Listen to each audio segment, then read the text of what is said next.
Vamos a leer del 1 al 19. Libro de Hechos, capítulo 9. Del 1 al 19. Lo vamos a leer de forma alternada. Primero las hermanas y después los varones. ¿Ya? Dice así. Saulo, respirando aún amenazas y muerte contra los discípulos del Señor, vino al sumo sacerdote Y le pidió cartas a las sinagogas de Damasco, a fin de que si hallase algunos hombres y mujeres de este camino, los trajese presos a Jerusalén. saliendo por el camino, aconteció que al llegar cerca de Damasco, repentinamente le rodeó un resplandor de luz del cielo. Y cayendo en tierra, oyó una voz que le decía: Saulo, Saulo, ¿por qué me persigues? Bien, hoy vamos a considerar el versículo 11 del capítulo 9, cuando el Señor entonces llama a Ananías y lo instruye para que vaya y le pueda imponer las manos a Saulo. Y Dios dijo una cosa respecto de lo que estaba haciendo Saulo en ese minuto. A Ananías le dijo entonces que, no sé si alguien puede cerrar la luz del data show que me da en los ojos. Molesta un poquito. Gracias. Gracias. Entonces Dios le dijo a Ananías que fuese a tal lugar, porque allí entonces estaba Saulo y estaba él. Y dice entonces: he aquí que él ora. ¿Ya? Y hoy día vamos a meditar por algunos minutos entonces cómo nace un hombre de Dios. ¿Cómo se forma un hombre de Dios? En el capítulo podemos leer entonces que todo se inicia con una conversión, una transformación. Y esto es muy importante y muy notorio. Muy notorio lo que le pasó a Saulo, futuro apóstol Pablo, fue muy notorio, porque él no solamente hacía oposición al Evangelio y no creía en el Evangelio que estaba siendo predicado en Jerusalén, sino que además él perseguía a la iglesia. Él nutría un odio, nutría una oposición muy fuerte a la iglesia y al Evangelio de nuestro Señor Jesucristo. Es más, él fue y pidió cartas de apoyo y de autorización para que él pudiera perseguir a los cristianos que ya estaban fuera de Jerusalén y para que los pudiese traer presos a Jerusalén y que estos fuesen encarcelados por causa del nombre. Por eso que dice Lucas, cuando escribe este relato, dice que Saulo, respirando aún amenazas y muerte contra los discípulos del Señor. No, eso no puede reflejarse de una mejor forma y manera, cómo Lucas describe lo que él sentía por las cosas de Dios, cómo él sentía las cosas que él sentía por el Evangelio. Nutría entonces amenazas y muerte, odio mortal para con las cosas de Dios. Y a este hombre que se había ofrecido para pedir cartas de autorización, él no sabe la gran obra que Dios va a operar y va a hacer en su vida. Entonces dice la palabra, camino a Damasco, el Señor se le reveló a Saulo y fue de una forma extraordinaria, de una forma gloriosa. Fue una de las conversiones más extraordinarias que nosotros podemos encontrar en las Escrituras Sagradas. Dios literalmente lo bajó gentilmente del caballo y entonces lo hizo comer tierra. Y allí inmediatamente se produjo una conversión. Allí no hubo tiempo para darle espacio a un libre albedrío que pudiera decidir acepto o no acepto las condiciones. fue una conversión extraordinaria. No todas las conversiones verdaderas ocurren de esa forma y de esa manera. Soberanamente Dios aquí lo hizo de una forma extraordinaria, de una forma gloriosa. Y entonces, allí él fue convertido. Cuando empieza a hablar ya, Saulo ya se puede notar que algo pasó con él. ¿Quién eres, Señor? Después, segunda pregunta, ¿qué quieres? ¿Qué quieres que yo haga? Y el Señor entonces lo instruye que tiene que entrar en Damasco y allí se le dirá lo que debe hacer. Dice entonces el texto número 11 que Dios usó a Ananías para que fuese a aquella calle derecha y que buscara a Saulo de Tarso. Y él estaba haciendo algo. Le dijo, he aquí, él ora. Entonces, cuando nosotros podemos pensar cómo nace un hombre de Dios, cómo se forma un hombre realmente que va a vivir para la gloria de Dios. Aquí no estamos hablando de un mediocre, no estamos hablando de un cualquier cristiano. Estamos hablando aquí de un hombre que va a ser una de las mayores influencias del Evangelio en la historia de la humanidad. Entonces, ¿cuál fue el primer ejercicio que él estaba haciendo como cristiano? Entonces, dice la palabra que él estaba orando. Después de aquel impacto que él tuvo, imagínense ustedes lo que estaban esperando los judíos. Nosotros tenemos a Saulo de Tarso que está con una rabia, con un odio de esa gente, ¿ya? Y él anda en caballo, anda con un grupo de gente atrás de los del camino y los va a traer a todos presos. Y después de un cierto tiempo se van dando cuenta de que él estaba defendiendo y estaba predicando el Evangelio que en algún otro minuto él tanto perseguía. Pregunto entonces, ¿quién le enseñó a Saulo a arrodillarse y orar? ¿Sabía usted que orar no es fácil, no? Orar no es fácil. Y algunas personas, incluso después de bautizadas, incluso no saben orar. Por ejemplo, no saben orar en público. Y uno entiende, porque es muy complicado orar. Pero aquí tenemos a uno que era enemigo y que la primera cosa que ahora está haciendo, está orando. No está cantando, ni está contando su testimonio. Está en oración. ¿Cómo se forma entonces un hombre de Dios? ¿Cómo se forma un hombre que va a servir de influencia para millones de personas y que incluso va a escribir una buena parte de la segunda división de las Escrituras Sagradas? Fue Dios entonces quien soberanamente manifestó su gracia y lo indujo a que él estuviera en la presencia de Dios. El texto sagrado dice más abajo que él estuvo 3 días, estuvo ciego, el impacto de la luz. Luego de aquello, él pasó 3 días sin comer ni beber. Y esos 3 días los pasó en oración. Extraordinario, extraordinario. Aquí no hubo un curso de discipulado que alguien lo pudiera instruir. Mira, tú tienes que empezar, para que empieces bien, tú tienes que ayunar y tú tienes que orar. Y el ayuno tiene que ser seco. Nadie les dijo eso. Nadie. Pero allí está el hombre. Está en una pieza. Está teniendo un profundo encuentro con Dios. Él está en oración. Podemos entonces decir que la oración, esta actividad del alma, por la cual demuestra su apego por Dios, ¿ya?, es una manifestación. La práctica de la oración en sí es una manifestación sobrenatural de Dios en el hombre.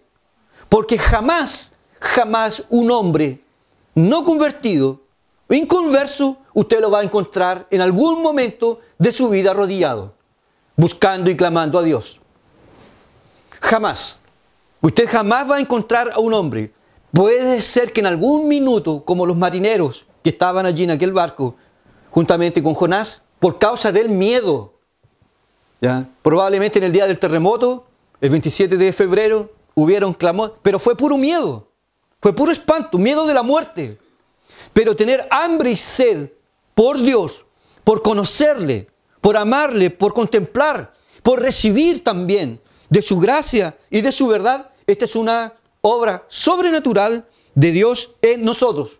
¿Por qué digo eso? Porque nosotros, por naturaleza, no tenemos cualquier inclinación por esta actividad.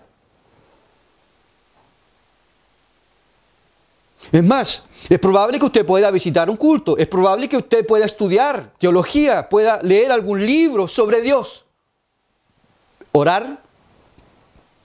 Póngase de rodillas y usted se va a dar cuenta cómo el pecado se va a manifestar inmediatamente.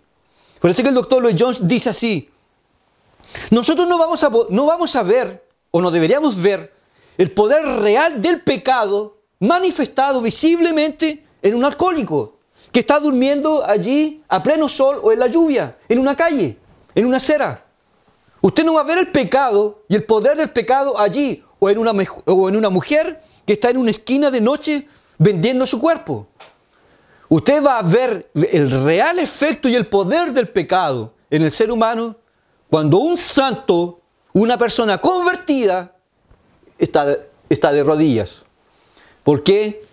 Porque no hay una inclinación natural nuestra por la oración. No la hay. Hay incluso un cierto rechazo. Las reuniones menos frecuentadas en la iglesia, ¿cuáles son? ¿Son almuerzos? ¿Son paseos? ¿Son cuando viene alguna persona de afuera importante? ¿En las conferencias? Las reuniones menos frecuentadas de una iglesia son las reuniones de oración. En los lugares donde usted ve menos gente es donde se está orando.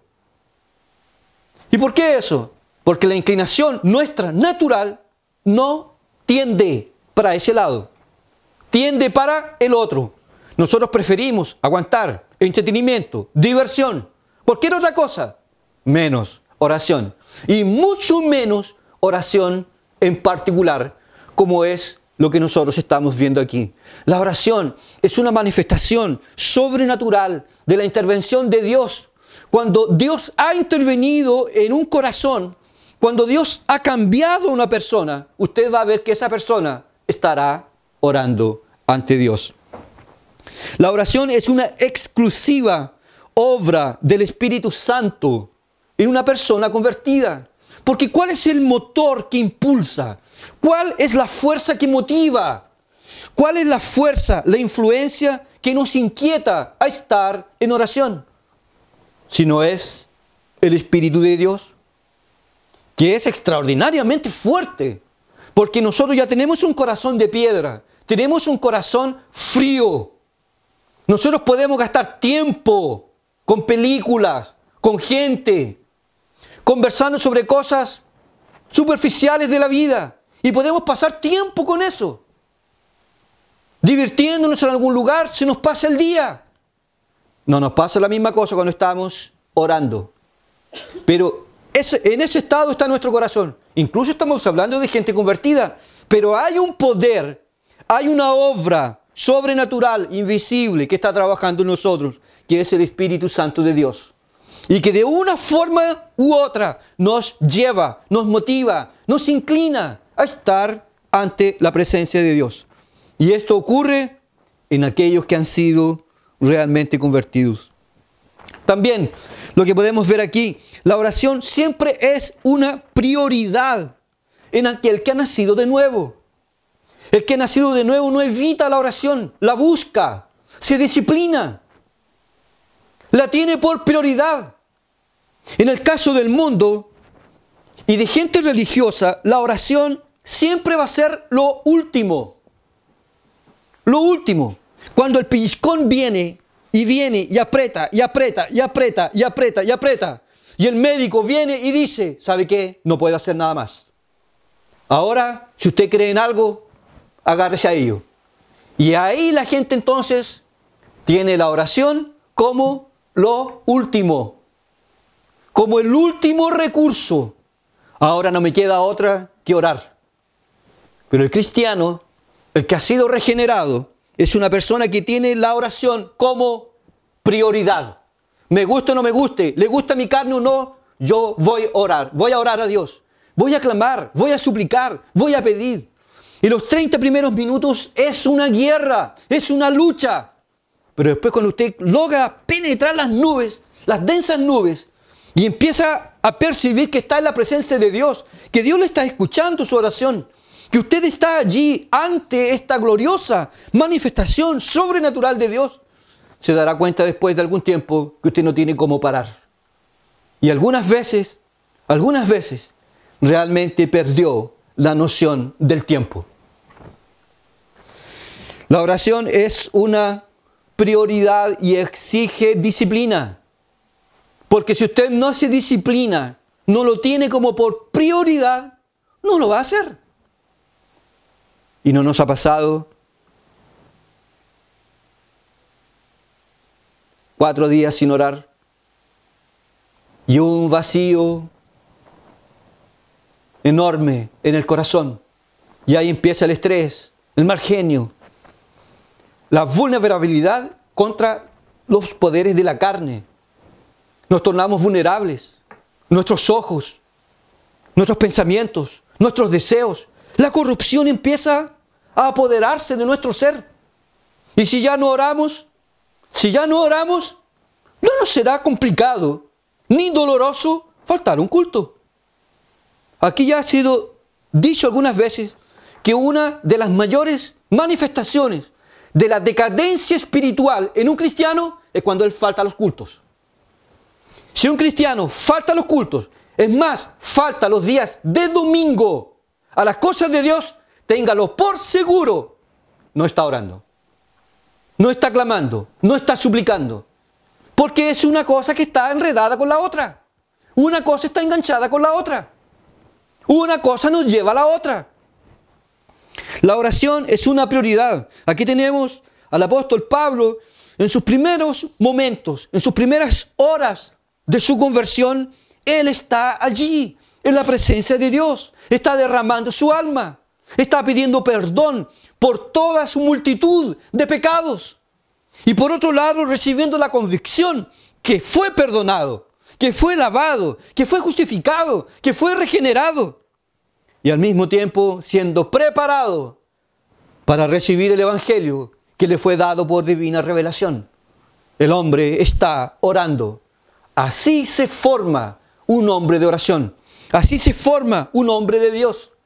En la práctica continua de la oración. No es en un seminario. No es estudiando necesariamente teología. Es importante y necesario. Pero usted puede hacerlo. Pero si usted no ora, no está en comunión constante con Dios, tenga lo que por seguro que todo lo demás va a ser inútil. La oración es una prioridad. A veces por el tiempo.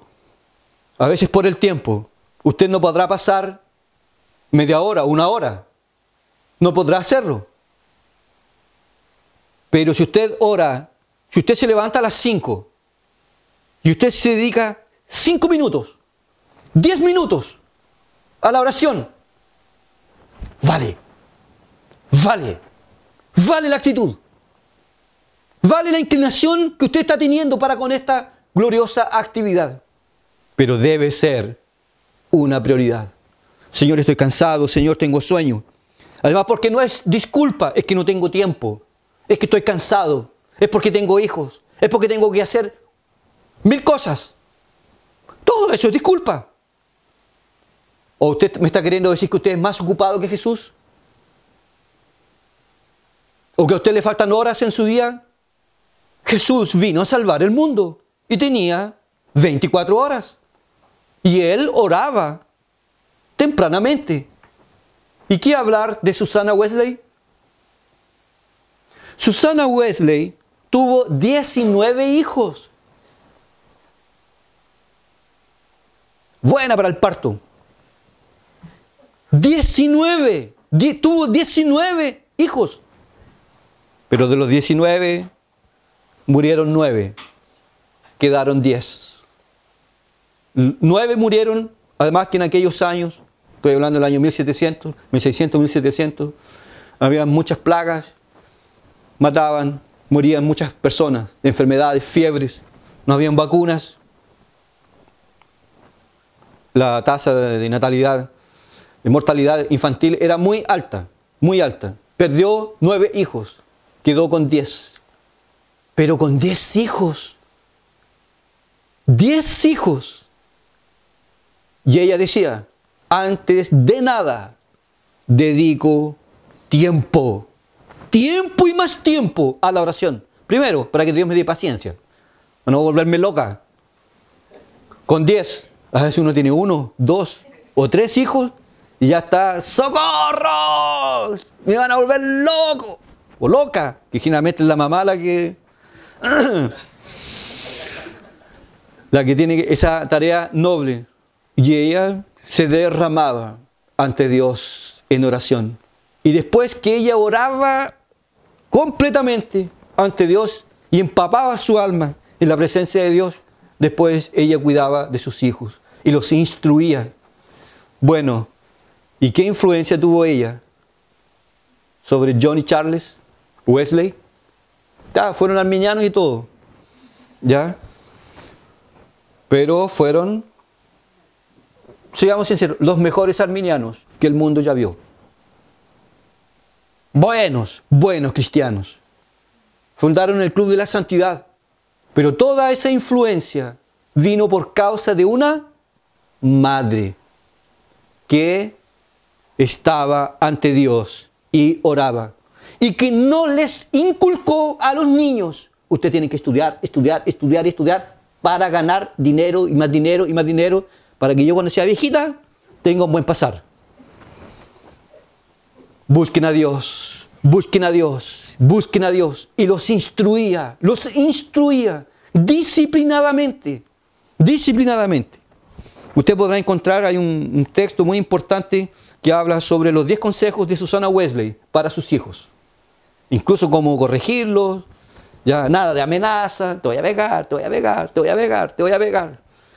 Una mujer extraordinaria, con 10 hijos. Y ella vivía en constante oración todos los días. Por lo mismo no es disculpa, es que estoy muy ocupado, es que tengo muchas cosas que hacer, es que estoy cansado, es que tengo sueño. Hermanos, todos tenemos sueño. Todos andamos con sueño, todos andamos con hambre, andamos con frío, ¿ya?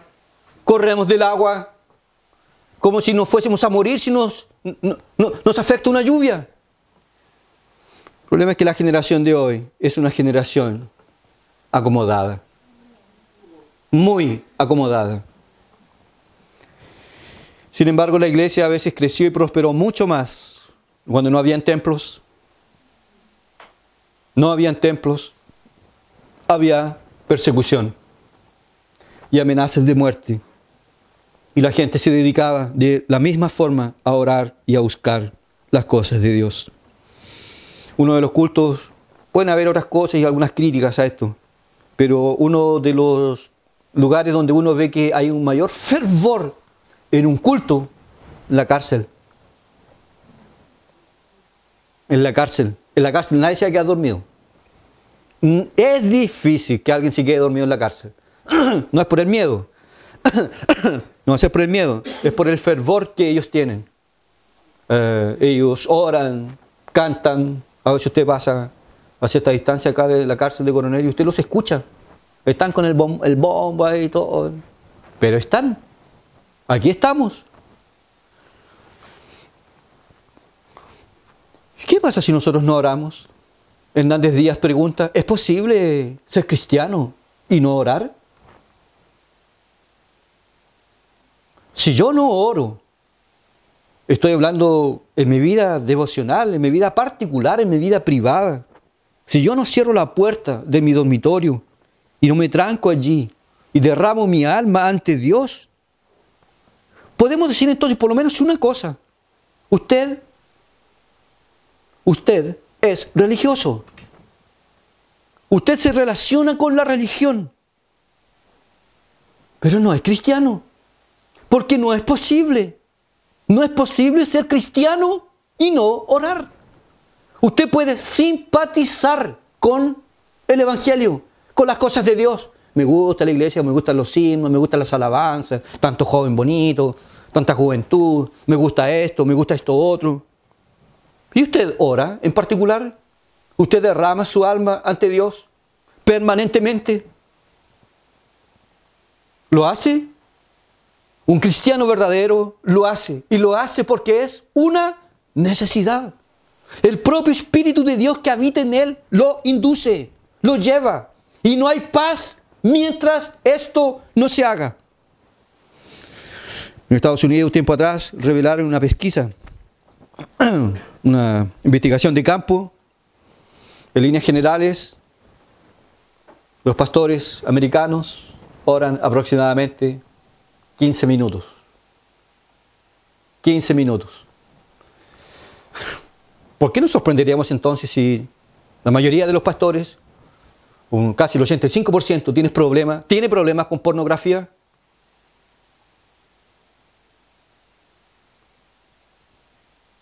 No hay oración, la corrupción crece por todos lados.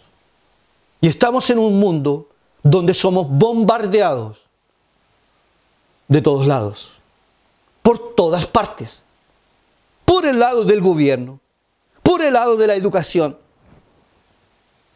Si usted se sienta a ver algún programa, el garabato de allá hace parte de la cultura, es la chispa, el chilenismo que está ahí.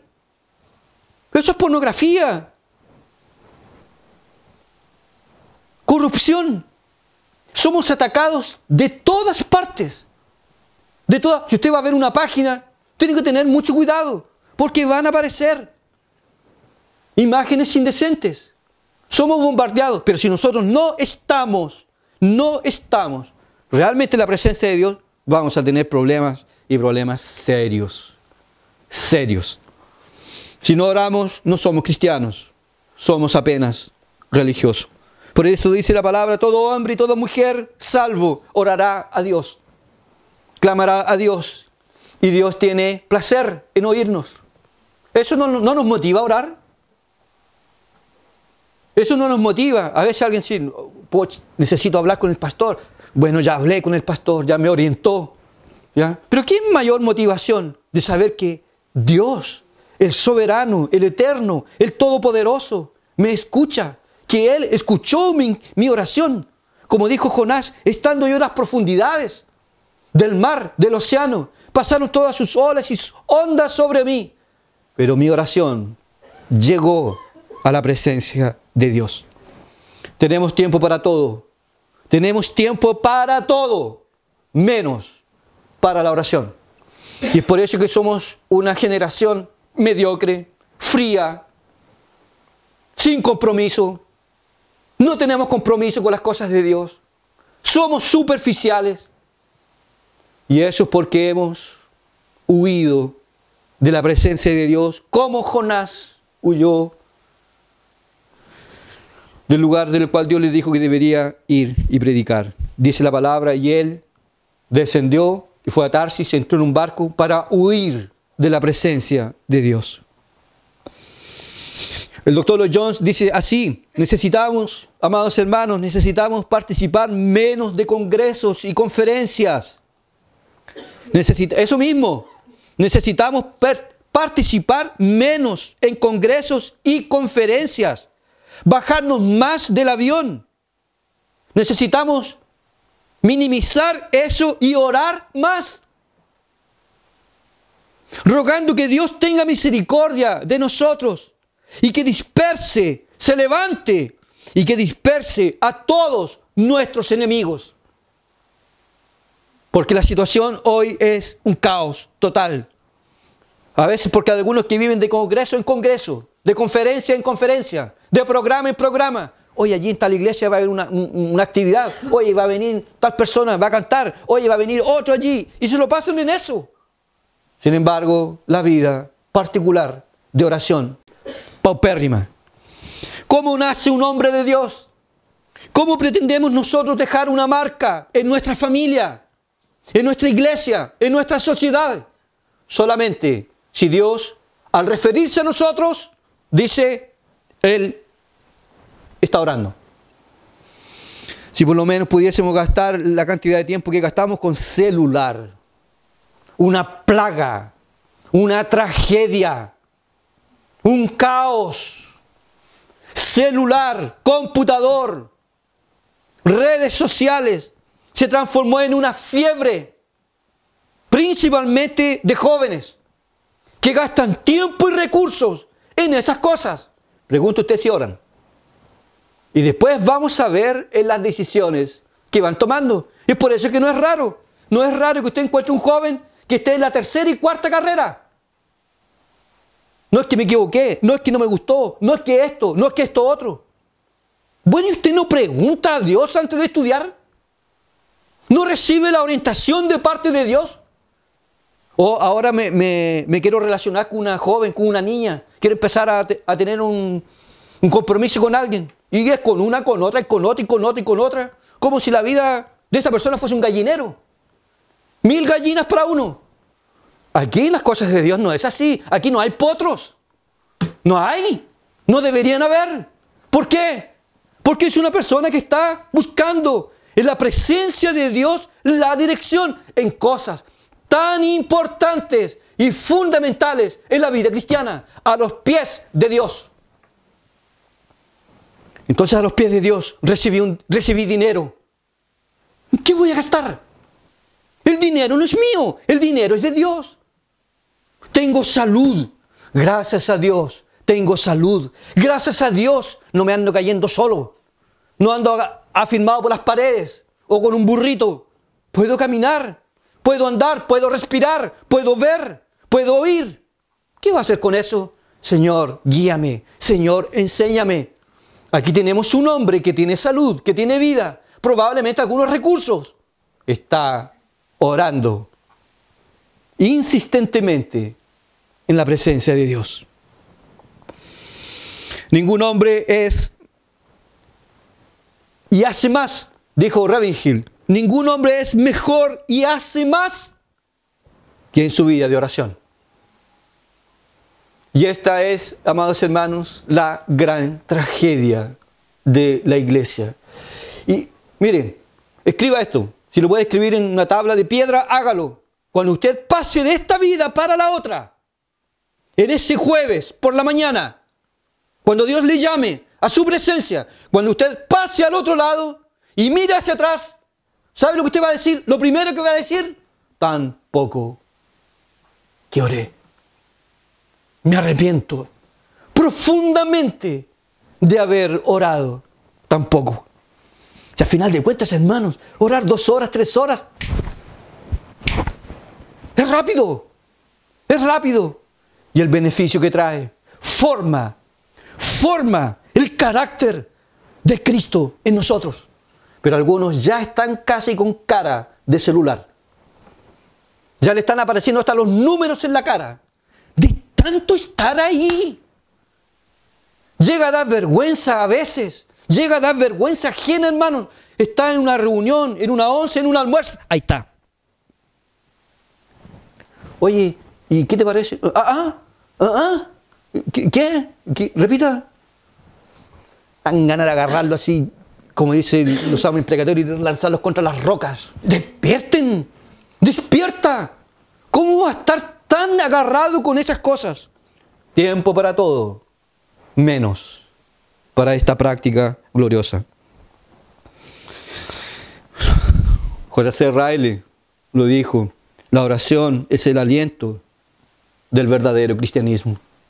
¿Usted quiere tener cristianos vigorosos, fuertes, una iglesia sana, sólida? Puede ser que no haya templo, ni grandes comodidades, pero si tenemos una iglesia que ora, lo tenemos absolutamente todo.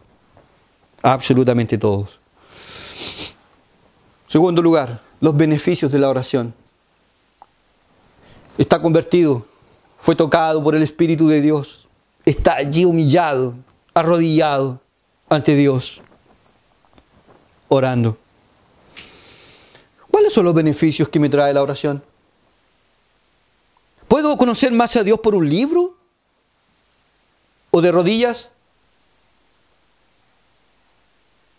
Muchos dirían, en la práctica, por un libro. Puedo conocer a Dios por un libro.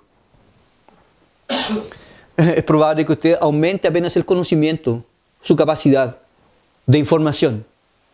Pero está claro que a Dios se le conoce cuando estamos de rodillas. La oración nos ayuda a conocer a Dios. Ahí está Saulo de Tarso, conociendo a su eterno ahora Salvador.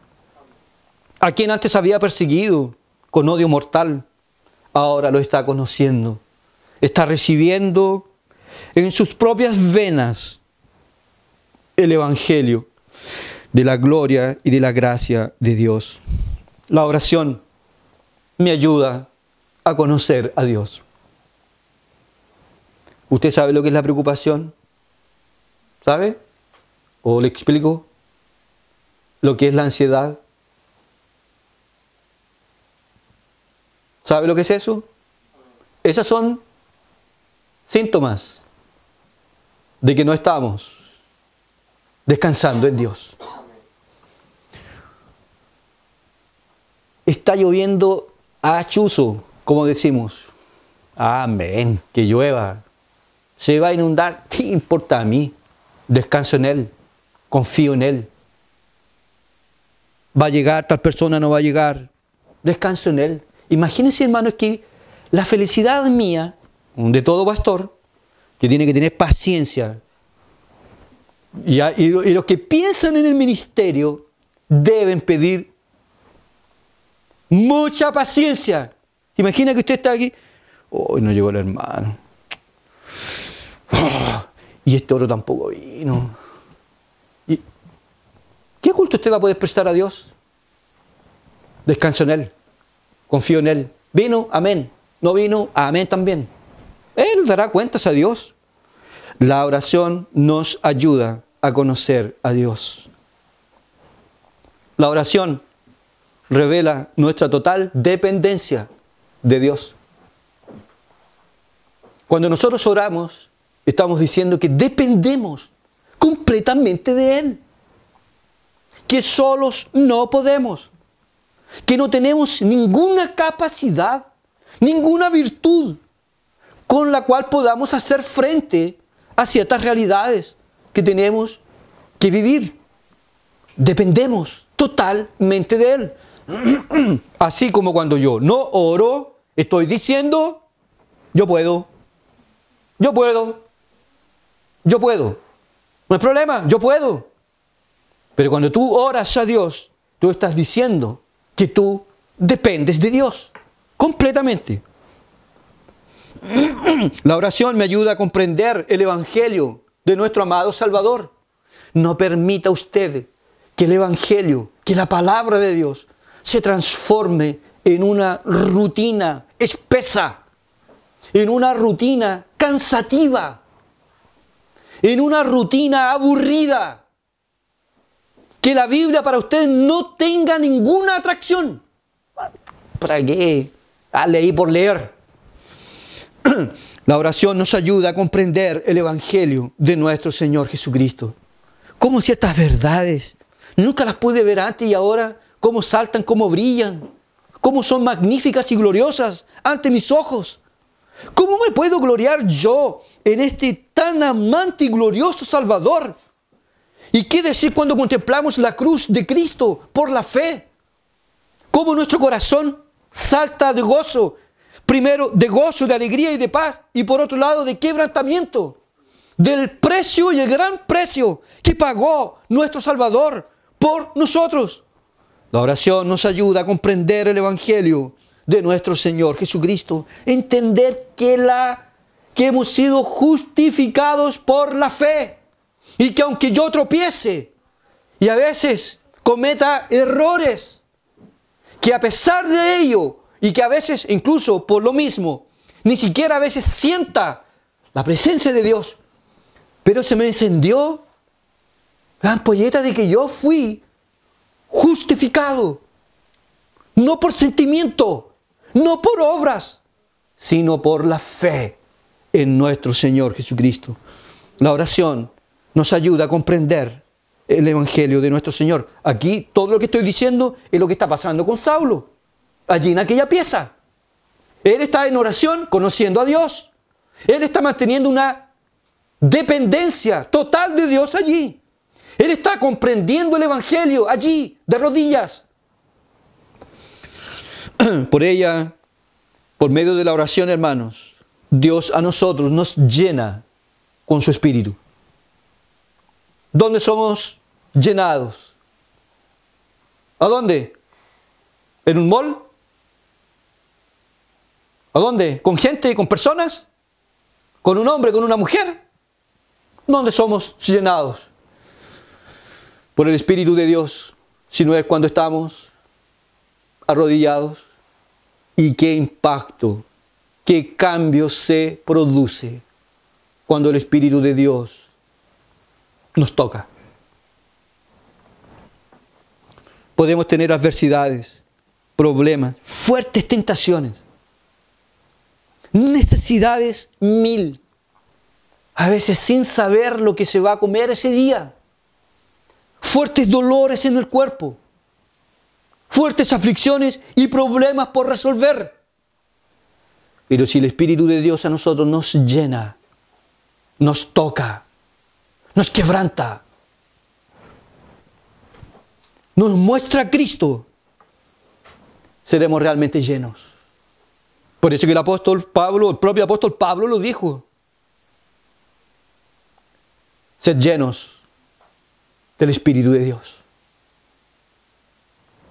Una cosa gloriosa y maravillosa. En la oración, aquí tenemos, porque Pablo más abajo está lleno del Espíritu.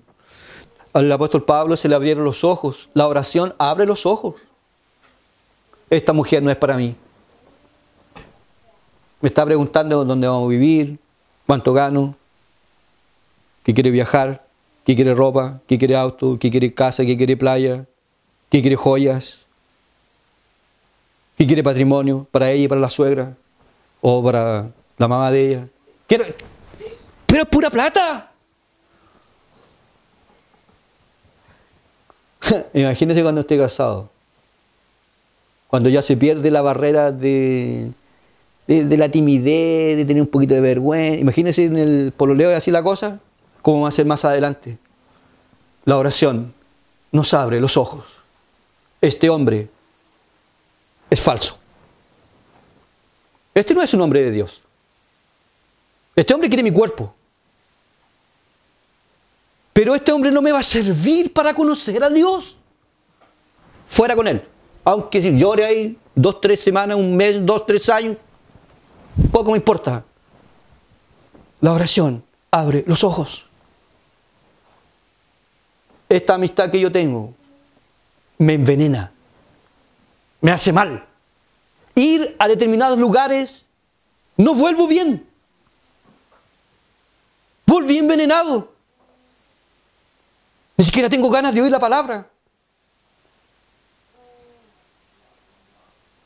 La oración abre los ojos. La oración abre los ojos para todo, absolutamente todo.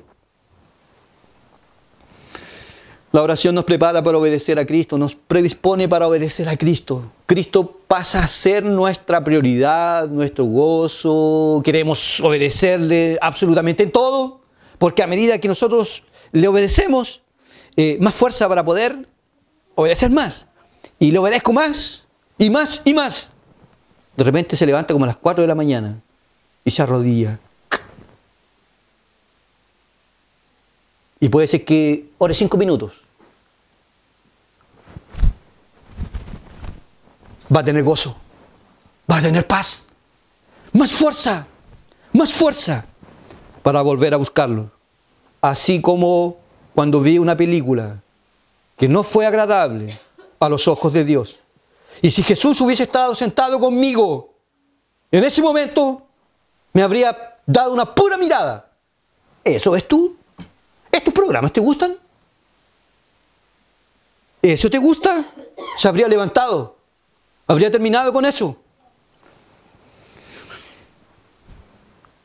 La oración nos prepara para obedecer a Dios, a nuestro Señor Jesucristo. Tenemos en la punta de la lengua el deseo de hablarle a alguien de nuestro Señor. Porque Él dijo ir por todo el mundo y predicar el Evangelio. Aquí no somos agentes secretos. En cierto sentido podemos predicar sin hablar, pero hay que ser muy santo para aquello. Usted dice, no, es que yo no tengo palabras para andar hablando. Yo predico con mi forma de ser. Tiene que ser muy santo para que se den cuenta de que hay un destello de luz en su vida. Pero algunos se refugian en eso. Predico con mis actitudes. Resulta que sus actitudes, hay gente que no es cristiana y brilla más que usted. Y algunos dicen, oye, esta persona trabajó aquí con nosotros. Nunca supimos que era cristiana. Nunca. Incluso cuando habían tallas con dobles, se mataba de la risa. Y eso me impulsaba a contar más chistes todavía. La risa de él. Nunca nos dimos cuenta que era cristiano. Nunca. Hay que ser muy santo para predicar sin palabras. Tampoco estoy diciendo que hay que ser carnal para andar hablando. Pero aquel que tiene comunión con Dios desea hablar de nuestro Señor Jesucristo. ¿Sabes lo que te falta a ti, tú que andas con depresión? ¿Sabes lo que te falta, no? Búscate un buen psicólogo, un buen psiquiatra y tómate unos buenas de azepam. Y anda dopado todo el día. Lo que tú necesitas es conocerlo a Él. Porque si tú, amigo, lo conoces a Él, esas enfermedades de tu alma desaparecerán de tu vida. Y tendrás gozo, alegría y paz. Además que nosotros debemos saber aquí, hermano, pero no le digan a nadie, que los psicólogos son más locos que el paciente. Y van en el tercer, cuarto casamiento. Algunos de ellos, no todos. Solo 99,9%. La oración nos fortalece para predicar el Evangelio.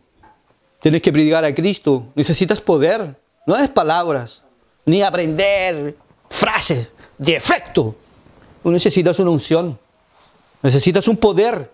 Y este viene a través de la oración. ¿Por qué Paul Washer marca? ¿Por qué? Pregúntele, oiga, ¿usted ora o no? Capaz que diga, yo no vivo sin oración. Pregúntele a Paulo Jr., uno de los más influyentes en este momento en Brasil. Oiga, ¿usted ora o no? ¿Usted sabe lo que es la oración? Pregúntele lo que es. Las mayores predicaciones de él están relacionadas con la vida de oración. Es gente que ora, es gente que clama, es gente que conoce, está de rodillas ante Dios. Y después ustedes van a ver el efecto de la predicación. La oración nos ayuda a predicar a Cristo. La oración me ayuda a enfrentar la cruel oposición y a vencer el pecado. Enfrentamos oposición, suegra, convivir con la suegra. Mi suegra. Gracias a Dios que está en el cielo. Gracias a Dios que está en el cielo. No sé si estuviese aquí, la oración nos va a ayudar a convivir con la suegra. Porque a veces también son jodidas y nosotros también le llevamos la contra. Y también le damos.